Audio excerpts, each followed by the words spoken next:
Hello friends, super magic રસોઈમાં મિત્રો હું આપનું સ્વાગત કરું છું। આજે હું બટેટા ગાજર અને વટાણાની શાક એટલી સરળ રીતે શેર કરું છું ને કે જેન્ટ્સ લોકો પણ બનાવી શકશે અને જે છોકરીઓ ફર્સ્ટ ટાઈમ શાક બનાવે છે ને એ પણ બનાવી શકશે। એટલી સરળ રીત છે અને એટલું ટેસ્ટી અને સ્વાદિષ્ટ બનશે। તો તમને ચોક્કસ આ વિડીયો ગમશે। ગમે તો લાઈક કરજો, શેર કરજો અને સબસ્ક્રાઈબ કરવાનું તો ભૂલતા જ નહીં। અને મિત્રો બાજુમાં રહેલું બેલ આઇકનને પણ પ્રેસ કરજો જેથી કરીને લેટેસ્ટ વિડીયોની માહિતી તમને મળતી રહે। તો હવે મિત્રો શિયાળો ચાલી રહ્યો છે અને માર્કેટમાં ફૂલ અત્યારે આપણે શાકભાજી જોવા મળે છે તો આપણે એનો ફૂલ ઉપયોગ કરીએ જ છીએ। તો હવે ઇન્ગ્રેડિયન્ટમાં આપણે 2 બટેટા લીધા છે મેં સમારીને છાલ ઉતારીને, કાચા ગાજર છે આપણે 2 ટમેટાને મેં હાફ કટ કરી લીધા છે, 1 કપ જેવા લીલા વટાણા છે, 1 કાંદો છે અને 2 તીખા મરચા છે। આદુ લસણની પેસ્ટ લેશું 1 ચમચી જેવી આપણે, 1/4 કપ જેટલું દહીં છે અને 1 ટેબલ સ્પૂન જેવી મલાઈ છે, ગરમ મસાલો છે, મીઠું છે, તેલ છે અને રૂટીન મસાલા છે। તો બનાવવાનું ચાલુ કરીએ।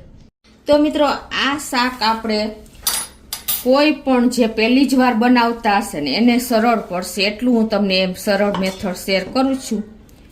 તો એમાં કાંઈ કરવાનું નથી, આપણે બધા જ શાક મિક્સ કરવાના છે। આપણે જે વઘાર કરીએ છીએ ને એ વઘાર વગર આજે હું તમને પહેલાં શાક બતાવું છું કે તમારે સવારમાં ટિફિન હોય ને તો પણ તમે ઇઝીલી આ સાંજે પ્રિપરેશન કરી લેશો ને તો તમારે કોઈ ટાઈમ સવારમાં નહીં લાગે। તો બટેટા 2 નાખ્યા કટ કરીને, છાલ ઉતારીને 2 ગાજર છે, વટાણા છે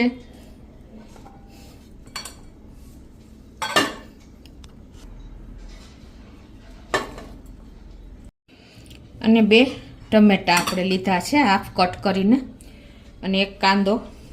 આ રીતે બધું જ આપણે એક બોલમાં મિક્સ જ કરવાનું છે અને 2 મરચા છે તીખા એને પણ આપણે આ રીતે જ લઈ લેશું ડંઠલ દૂર કરીને। અને આપણે 1/4 કપ જેટલી આપણે મેથી ઝીણી સમારીને લીધી છે એને પણ નાખી દેશું। આ રીતે બધા શાક મિક્સ કરીને, મરચાં આપણે થોડાક મોટા છે, મરચી હોય તો કોઈ વાંધો નહીં આવે તો આના આપણે 2 ભાગ કરી લેશું। અને હવે આમાં આપણે 1 ચમચી જેવી આદુ લસણની પેસ્ટ નાખી દેશું। હવે મસાલા કરી લેશું તો 1 ચમચી આપણે કાશ્મીરી લાલ મરચું, અડધી ચમચી હળદર, 1 ચમચી જેવું ધાણા જીરું અને ટેસ્ટ એકોર્ડિંગ 1 ટીસ્પૂન જેવું મીઠું, ગરમ મસાલો 1 ટીસ્પૂન જેવો અને 1/4 કપ જેટલું આપણે દહીં લેશું। આ રીતે આપણે બધા જ મસાલા મિક્સ કરી લેવાના છે હાથેથી જ। અને આ તૈયારી તમારે ક્યારે ઇન્સ્ટન્ટ જો ઉતાવળ હોય ને તો પ્રિપરેશન આ રીતે કરીને તમે રાખી દેશો ને તો મિનિટોમાં તમારું શાક રેડી થઈ જશે। મિત્રો આ જેન્ટ્સ લોકો બનાવી શકશે, જેને આપણે પહેલી જ વાર છોકરીઓ બનાવે છે એના માટે પણ હું એકદમ ઇઝી મેથડ શેર કરું છું। અને આપણે 2 ટેબલ સ્પૂન જેવું તેલ નાખી દેશું। ટૂંકમાં આપણે બધા જ મસાલા મિક્સ જ કરવાના છે, કાંઈ છે જ નહીં। તો આ રીતે જો આપણે બધા જ મસાલા અને શાક મિક્સ કરી લીધા છે। હવે આ બાજુ આપણે ગેસ ઓન કરી અને મીડિયમ ફ્લેમ કરશું ચાલુ।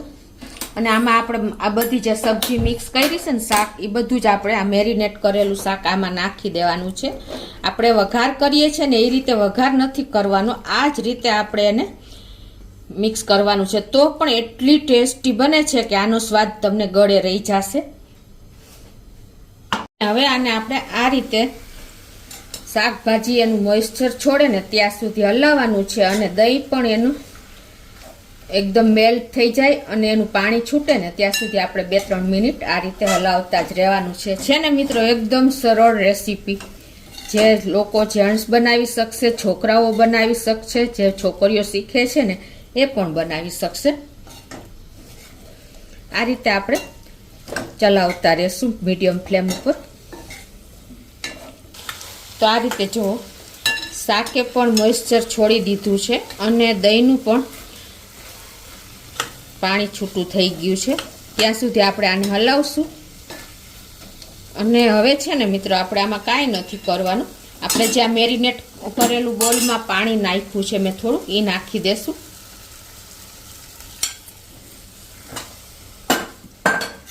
અને હવે આપણે આને સ્લો ફ્લેમ કરી અને 15 મિનિટ સુધી કૂક થવા દેવાનું છે. મિત્રો આ શાક જે છોકરાઓ ભણવા ગયા હોય છે ફોરેન કે બહાર, એ લોકો પણ બનાવી શકશે. જે જેન્ટ્સ લોકો એકલા રહે છે એને પણ ઇઝી જ પડે ને એવી મેં આજે રેસીપી શેર કરી છે તમારી સાથે. તો ચોક્કસ કોઈ વ્યક્તિ એક ટાઈમ પણ એક ભૂખા નહીં રહી શકે એટલી સરળ રેસીપી હાથે કરી શકશે. જેને બનાવતા નથી આવડતું ને એ લોકો પણ. તો હવે સ્લો ફ્લેમ કરી અને આને આપણે ઢાંકીને 15 મિનિટ સુધી કૂક થવા દેશું. તો 15 મિનિટ જેવું થયું છે. જો આપણે કૂક મૂક્યું એને સ્લો ફ્લેમ ઉપર, અને આપણું શાક પણ જો સરસ ફૂલ તો નથી કૂક થયું, પણ આપણે થોડું એવું કૂક થઈ ગયું છે, 60-70% જેવું. હવે જો આપણે શું કરવાનું છે કે આપણે ટમેટા પણ એ કૂક તો થઈ ગયા છે. તો આ રીતે આપણે ઉપરથી એની છાલ રિમૂવ કરી દેશું. એટલે શું થશે કે એકદમ સોફ્ટ આપણું ગ્રેવી તૈયાર થશે અને એકદમ ક્રીમી આપણું શાક લાગશે. તો આ રીતે આપણે બધા ટમેટાની છાલ કાઢી લેશું. અને હવે આપણે આમાં 1 ચમચી જેવી મલાઈ નાખી દેશું. 1 થી 2 ચમચી તમે તમારા ટેસ્ટ એકોર્ડિંગ વધઘટ કરી શકો છો. આપણે ટમેટાની છાલ ઉતારી લીધી અને આપણે મલાઈ નાખી એટલે એકદમ આપણું શાકનો ટેસ્ટ રીચ થશે. મિત્રો આવી નાની નાની બાબત તમે ધ્યાન રાખશો ને તો શાક આપણે આંગળા ચાટતા રહી જશો ને એને દાઢે વળગશે. તમે આ જ રીતે શાક બનાવશો, કેમ કે આપણે વઘાર કરવાની કોઈ ઝંઝટ જ નથી આમાં. અને હજી થોડું કાચું છે તો આપણે આને પાછું ઢાંકી અને 10 મિનિટ સ્લો ફ્લેમ ઉપર કૂક થવા દેશું. અને જો તમારે થોડુંક પાણીની જરૂર હોય ને તો એડ કરી શકો છો. તો મિત્રો 5 મિનિટનો ટાઈમ હોય ને ત્યાં જ આપણે હજી 5 મિનિટની વાર છે શાક કૂક પૂરું થવામાં. ત્યાં આપણે આ જે 2 મરચીની મેં એકદમ સ્લાઇસ કરી લીધી છે એને નાખી દેશું એટલે સરસ કૂક થઈ જાય.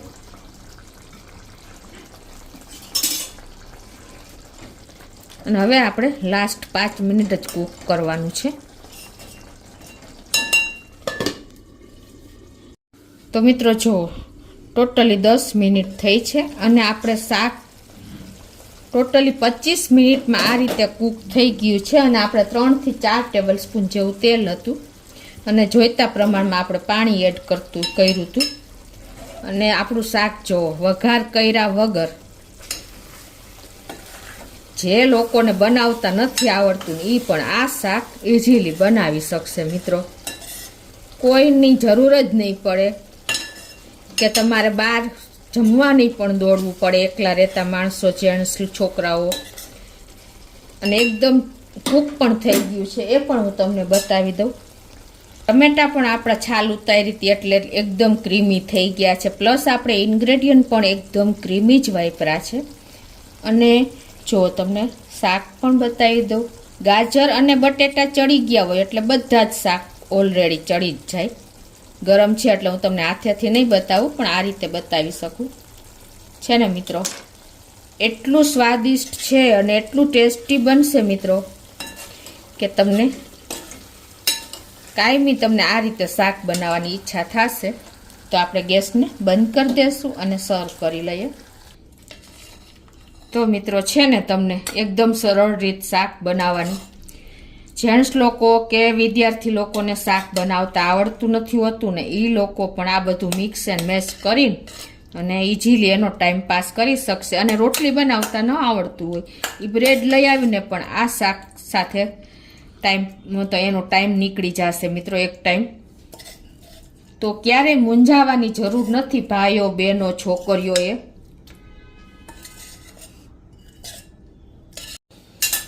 તો મિત્રો ચોક્કસ તમે એક વખત આ રીતે પણ શાકનો વઘાર કર્યા વગર બનાવજો તો તમને ચોક્કસ આ વિડીયો ગમશે. ગમે તો લાઈક કરજો, શેર કરજો અને સબસ્ક્રાઈબ કરવાનું તો ભૂલતા જ નહીં.